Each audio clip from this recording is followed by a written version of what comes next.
Setiap seorang yang dizalimi, jiran kita, saudara mara kita, kawan kita, tidak kira Melayu, Cina dan India, kita kena mansuhkan kezaliman. Betul. Kita kena kembalikan hak kemanusiaan kita. Kita kena kembalikan hak kemanusiaan kita. Kita tidak mengira bangsa. Di Malaysia ini rakyat tertindas.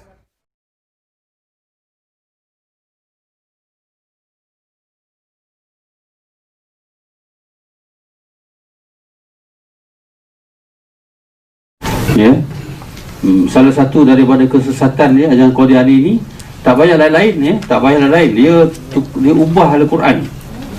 Ya, dalam itu tak ada ya, tapi dalamnya ada ya. Salah satu daripadanya inna anzalnahu fi lailatul qadr.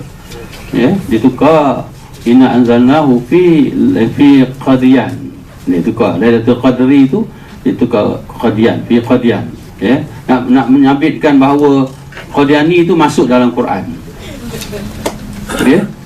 Dia ubah satu dia cukup dah, habislah ya. Dia ubah satu tu habislah. Ya. Habis rosak akidah. Tak payah nak siasat yang lain. Saya highlightkan itu. Saya kata kalau Al-Quran ini diubah satu ayat, satu huruf pun cukup. Ataupun diubah satu baris daripada huruf pun cukup. Ya, merosakkan akidah. Diubah satu ayat, satu huruf pun cukup. Ataupun diubah satu baris daripada huruf pun cukup. Ia merosakkan akidah. Ia merosakkan akidah.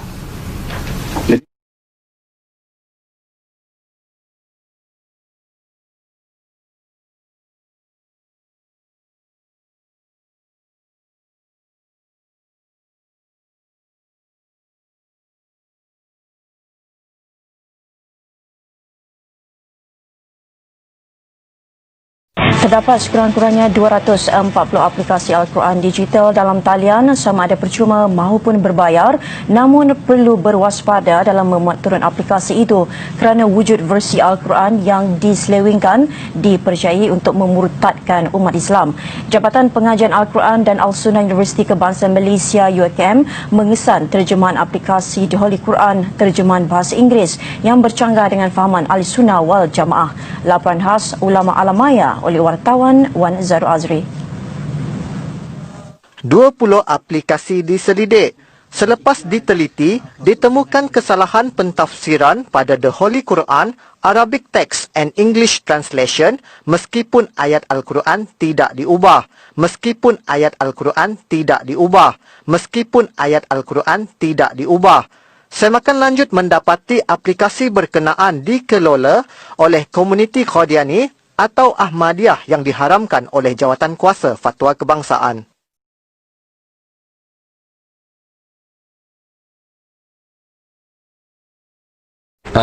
Al-Lahab ataupun surah Al-Masad.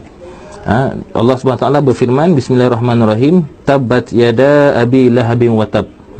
Maksudnya binasalah kedua-dua belah tangan Abi Lahab tadi dan binasalah dia. Tetapi dia menterjemahkan bahawa Abu Lahab itu bukanlah Abu Lahab yang menentang Nabi sallallahu alaihi wasallam, tetapi dia adalah merupakan suatu gelaran bagi orang yang suka mengapi-apikan ataupun melaga-lagakan orang lain.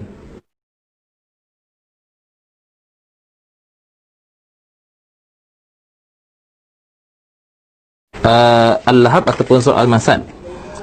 Allah SWT berfirman, Bismillahirrahmanirrahim, Tabbat yada abi lahabin watab.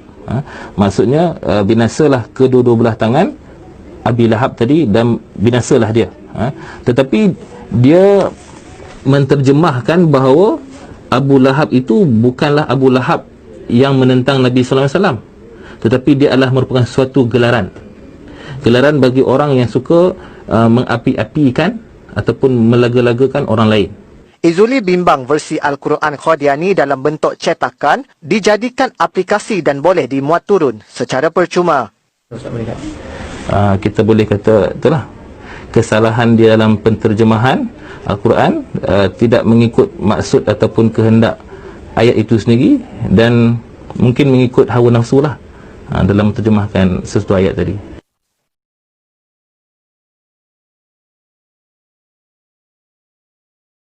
Ya qalbi yazkur. Kita digemparkan dengan tajuk berita muka hadapan berita harian Al-Quran dicemari. Pencemaran tersebut dilaporkan adalah melalui aplikasi versi digital. Dipercayai dihasilkan oleh kumpulan ajaran sesat. Melalui gambar handphone yang dipaparkan oleh Berita Harian, jelas terdapat penambahan ayat Al-Quran di dalam aplikasi tersebut. Sebenarnya sebelum penyiaran berita ini, pelbagai pihak telah mendedahkan dan menyebarkan perkara tersebut. Di antaranya ialah pakar motivasi yang terkenal Dr. Tengku Asmadi dan juga Datuk Siti Nurhaliza.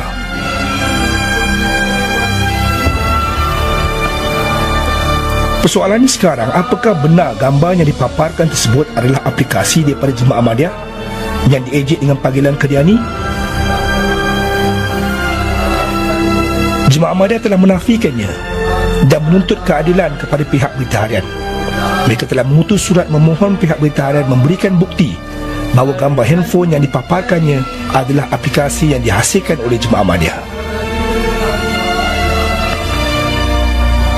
Tetapi selepas 7 hari, pihak Berita Harian gagal memberi sebarang respon. Ini membuktikan berita tersebut adalah palsu dan berunsur fitnah serta hasutan. Jemaah Ahmadiyah telah membuat laporan polis untuk membolehkan pihak polis menyiasat dan mengambil tindakan yang sewajarnya.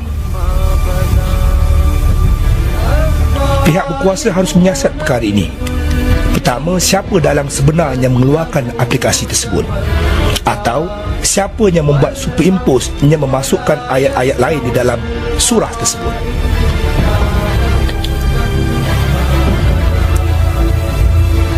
Gambar handphone yang dipaparkan oleh Berita Harian telah menyinggung perasaan umat Islam dan menghina Al-Quran. برًا كريمًا محسنًا بحر العطايا والجدا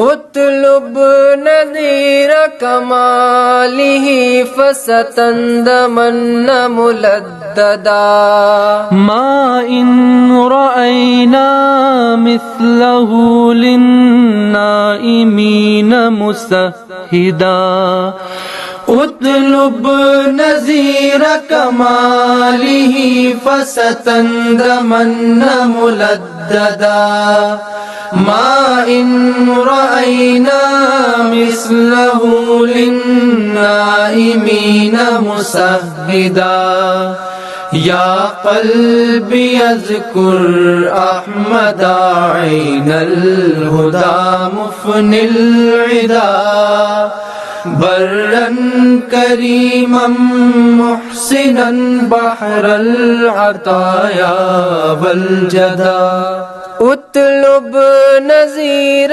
كماله